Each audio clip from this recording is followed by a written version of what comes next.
ಥರ ಅಲ್ಲ, ನಾನು ಕ್ಯಾಶುವಲ್ ಭೇಟಿ ಮಾಡ್ತೀನಿ. ಈ ವಿಚಾರದ ನಾನು ಹೇಳಿದ್ದೀನಿ, I am junior to speak regarding this issue. ಈ ವಿಚಾರದಲ್ಲಿ ಹೋಗಿ ನಾನು ನೀವು ಹಿಂಗೆ ಮಾಡಿ ಹಂಗೆ ಮಾಡಿ ಅಂತ ಕೇಳೋ ಮಟ್ಟಿಗೆ ನಾನು ಹೋಗಲಿಕ್ಕೆ, ನಾನು ಜೂನಿಯರ್, ನನ್ನ ವ್ಯಾಪ್ತಿಗೆ ಮೀರಿದ್ದದು. ಅದಕ್ಕೆ ಭೇಟಿ ಮಾಡ್ತೀನಿ ಅವ್ರನ್ನ, ಬಟ್ ಕ್ಯಾಶುವಲ್ ಆಗಿ. ಬಟ್ ಈ ವಿಚಾರಗಳೇನು ಅವ್ರಿಗೆ ನೀವೆಲ್ಲ ಮಾಧ್ಯಮದಲ್ಲಿ ತೋರಿಸ್ತಾ ಇದ್ದೀರಾ, ಅವರು ಕೂಡ ಅದನ್ನು ಅಬ್ಸರ್ವ್ ಮಾಡ್ತಾವ್ರೆ. ಅಬ್ಸರ್ವ್ ಮಾಡ್ತಾ ಇರೋದ್ರಿಂದ ಕೂಡಲೇ ಇದಕ್ಕೆ ಒಂದು ಅಂತಿಮ ತೆರೆ ಎಳಿಬೇಕು ಹೈಕಮಾಂಡ್. ಇದು ಅಂತಿಮವಾಗಿ ಶಕ್ತಿ ಇರ್ತಕ್ಕಂಥದ್ದು ಹೈಕಮಾಂಡ್ಗೆ ಏನು ಮಾಡಬೇಕು ಅಂತೇಳಿ.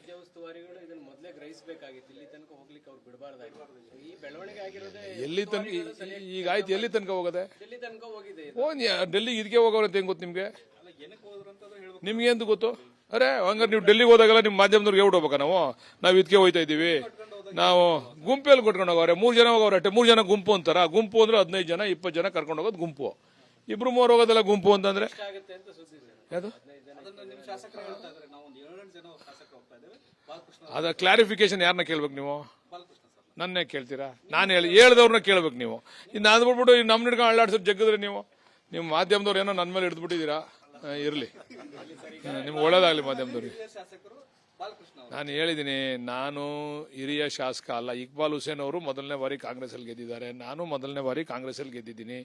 ನಾನು ಹಿರಿಯ ಶಾಸಕ ಜನತಾದಳದಲ್ಲಿ, ಐ ಆಮ್ ಜೂನಿಯರ್ ಇನ್ ಕಾಂಗ್ರೆಸ್. ಅವರು ನಾನೆಲ್ಲ ಈಕ್ವಲ್. ಈಗ ನಾವು ನಮ್ಮ ನೆಲಮಂಗಲ ಶ್ರೀನಿವಾಸ್ ಅವರು ಇರ್ಬೋದು, ನಾವೆಲ್ಲ ಮೊದಲನೇ ಬಾರಿ ಕಾಂಗ್ರೆಸ್ಸಲ್ಲಿ ಗೆದ್ದಿರ್ತಕ್ಕಂಥವ್ರು. ನಮಗೆಲ್ಲ ಒಂದೇ ಸರಿಸಮಾನವಾದಂಥ. ನಾನು ಹಕ್ಕುಮಂಡಲೆ ಮಾಡ್ಲಿಕ್ಕೆ ಆಗಲ್ಲ. ನಾನು ಹಿರಿಯ ಶಾಸಕ ಆಗಿರ್ತಕ್ಕಂಥದ್ದು ಜನತಾದಳದಲ್ಲಿ. ಅದರಿಂದ ನಾನು ಅವರ ಸರಿಸಮಾನ. ಮುಖ್ಯಮಂತ್ರಿಗಳು ಒಂದು ಮಾತು ಹೇಳಿದ್ರು, ಡಿ.ಕೆ. ಶಿವಕುಮಾರ್ ಮುಖ್ಯಮಂತ್ರಿ ಆಗಬೇಕು ಅಂತ ಕೆಲವರು ಬಯಸಿದ್ದಾರೆ ಅಂದಾಗ ಅವ್ರ ಹತ್ರ ನಂಬರ್ಸ್ ಇಲ್ಲ ಅನ್ನುವಂತ ಮಾತನ್ನು, ಅದು ನನಗೆ ಗೊತ್ತಿಲ್ಲ.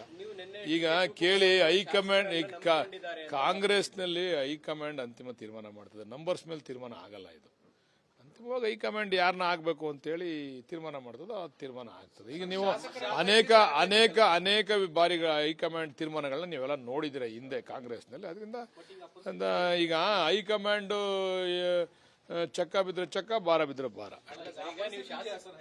ಇಲ್ಲ, ಅದ್ ನಾನು ನೀವು ಹೈಕಮಾಂಡ್ ಅಲ್ಲಿ ಇರ್ತಕ್ಕಂಥವ್ರನ್ನ ಕೇಳ್ಬೇಕು, ನನ್ನನ್ನು ಈ ಪ್ರಶ್ನೆ ಕೇಳಿಸ್ಬೇಕು. ಅದು ಹೇಳಿಲ್ವ? ಅದೆಲ್ಲ ನಮ್ಮ ವ್ಯಾಪ್ತಿಲಿ ಇರ್ತಕ್ಕಂಥದ್ದಲ್ಲ, ನಾನು ಮಾತಾಡ್ತಕ್ಕಂಥದ್ದಲ್ಲ, ನನಗೆ ಸಂಬಂಧಪಟ್ಟಂತ ವಿಚಾರ ಅಲ್ಲ. ಹೈಕಮಾಂಡ್ ತೀರ್ಮಾನ ಮಾಡೋದಾದ್ರೂ ಕೂಡ ನೀವೇನು ಅಭಿಪ್ರಾಯಗಳು ಹೆಚ್ಚು ಮೆಜಾರಿಟಿ ಹೇಳ್ತೀರ ಅದ್ರ ಮೇಲೆ ತೀರ್ಮಾನ ಆಗುತ್ತೆ. ಏಕೈಕ ಹೈಕಮಾಂಡ್ ಅಂತ ತೀರ್ಮಾನ ಮಾಡಕ್ ಆಗಲ್ವಲ್ಲ? ಅದನ್ನ ನೀವು ಹೈಕಮಾಂಡ್ ಅವ್ರ ಹತ್ರ ಚರ್ಚೆ ಮಾಡೋದು ಸೂಕ್ತ. ಈಗ ಅಧಿಕಾರ ಹಂಚಿಕೆ ನಂಬರ್ಗೆ ಮೇಲೆ ನಿಂತಿಲ್ಲ ಅಂತ ಹೇಳ್ತಾ ಇದ್ದೀರಾ, ಆದರೆ ಶಾಸಕರ ಬೆಂಬಲವನ್ನ ಸಪೋರ್ಟ್ ಅನ್ನ ತಗೊಳ್ಳೋ ಒಂದು ಪ್ರಯತ್ನ ನಡೀತಾ ಇದೆ ನಿಮ್ಗಳ ಕಡೆಯಿಂದ ಅಂತ ಚರ್ಚೆ ಇಲ್ಲ. ಆ ಥರ ಯಾವ ಪ್ರಯತ್ನನೂ ಆಗಿಲ್ಲ. 50-55 ಜನ ಶಾಸಕರ ಬೆಂಬಲ ಸುಳ್ಳು ಅವೆಲ್ಲ. ಅದೆಲ್ಲ ಆ ಥರ ಡಿ.ಕೆ. ಶಿವಕುಮಾರ್ ಅವರು ಯಾವತ್ತೂ ಕೂಡ ಯಾರಿಗೂ ನೀವು ಹಿಂಗೆ ಮಾಡಿ ಹಂಗೆ ಮಾಡಿ ನಮ್ಮ ಬೆಂಬಲಕ್ಕೆ ನಿಲ್ಲಿ ಅಂತ ಹೇಳಿ ಅವರು ಯಾರಿಗೂ ಹೇಳಿಲ್ಲ, ಸೂಚನೆಯನ್ನು ಕೊಟ್ಟಿಲ್ಲ. ಅವ್ರವ್ರ ವೈಯಕ್ತಿಕ ಶಾಸಕರ ಅಭಿಪ್ರಾಯಗಳು ಹೇಳಿರ್ಬೋದು, ಬಟ್ ಅವ್ರು ಯಾವತ್ತೂ ಕೂಡ ನೀವು ಸರ್ಕಾರಕ್ಕೆ ಇರ್ಸುಮುರ್ಸು ಉಂಟು ಮಾಡಬೇಡಿ, ಹೈಕಮಾಂಡ್ ಎಲ್ಲ ವೀಕ್ಷಣೆ ಮಾಡ್ತಾ ಇದೆ, ನೀವೆಲ್ಲ ಈ ಥರ ಮಾಡಿದ್ರೆ ಗೌರವ ಕಡಿಮೆ ಆಗ್ತದೆ ಪಕ್ಷಕ್ಕೆ ಗೌರವ ಬರ್ತಕ್ಕಂಥ ರೀತಿ ನೀವೆಲ್ಲ ನಡ್ಕೋಬೇಕು ಅಂತೇಳಿ ನಮ್ಗೆ ಸೂಚನೆ ಕೊಟ್ಟಿದ್ದಾರೆ. ಅದನ್ನೇ ಸೂಚನೆ ನಮಗೆಲ್ಲ ಕೊಟ್ಟಿದ್ದಾರೆ. ಪಕ್ಷಕ್ಕೆ ಇರ್ಸುಮುರ್ಸಾಗ್ತಕ್ಕಂಥ ಹೇಳಿಕೆಗಳನ್ನು ತಾವು ಯಾರು ಕೂಡ ಕೊಡಬಾರ್ದು ಅಂತೇಳಿ ಅಧ್ಯಕ್ಷರಾಗಿ, ಉಪಮುಖ್ಯಮಂತ್ರಿಗಳಾಗಿ ಅಲ್ಲ, ರಾಜ್ಯದ ಕಾಂಗ್ರೆಸ್ ಪಕ್ಷದ ಅಧ್ಯಕ್ಷರಾಗಿ ನಮಗೆಲ್ಲ ಸೂಚನೆ ಕೊಟ್ಟಿದ್ದಾರೆ. ಆಯ್ತು, ಅವ್ರನ್ನೇ ಕೇಳಿ ನೀವು ಅವ್ರು ತ್ಯಾಗ ಮಾಡ್ತಾರ, ಅವ್ರು ಏನಾಯ್ತು ನಾನು ಕೇಳಿದ್ರೆ ನಾನು ಏನು ಹೇಳಿ ನಿಮಗೆ?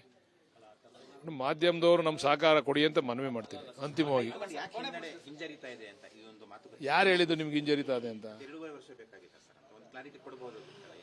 ಇದೆಲ್ಲ ರಾಜಕೀಯದಲ್ಲಿ ಇದ್ದಿದ್ದೆ ಅಲ್ವಾ? ಇದೇನು ಬಿಜೆಪಿನಲ್ಲಿ ನಡೀತಾ ಇಲ್ವಾ? ಅವ್ರಿಗೂ ಕ್ಲಾರಿಟಿ ಇದೆಯಾ? ವಿಜೇಂದ್ರ ಅವ್ರು ಬಡ್ಕದವ್ರೆ ನಾನೇ ಅಧ್ಯಕ್ಷ ಅಂತ. ಅಲ್ಲಿ ಹೈಕಮಾಂಡ್ ಅವ್ರಿಗೆ ಇನ್ನೂ ಹಸಿರು ನಿಶಾನೆ ತೋರಿಸಿಲ್ಲ. ಇವೆಲ್ಲ ಪಕ್ಷದಲ್ಲಿ ಇದ್ದಿದೆ, ಎಲ್ಲ ಪಕ್ಷದಲ್ಲೂ ಇದ್ದಿದ್ದೇನೆ. ಅದರಿಂದ ಹೈಕಮಾಂಡ್ ಏನು ದಡ್ರಲ್ಲ, ಅವರು ಎಲ್ಲನೂ ವೀಕ್ಷಣೆ ಮಾಡ್ತಾ ಇದ್ದಾರೆ. ಅವರು ಸೂಕ್ತ ಸಂದರ್ಭದಲ್ಲಿ ಸೂಕ್ತ ನಿರ್ಧಾರ ತಗೊಳ್ತಾರೆ. ರಾಜಕೀಯ ಅಂದ್ರೆ ಸಾರ್ವಜನಿಕ ಚರ್ಚೆ, ಅದೇ ಮೊದಲು.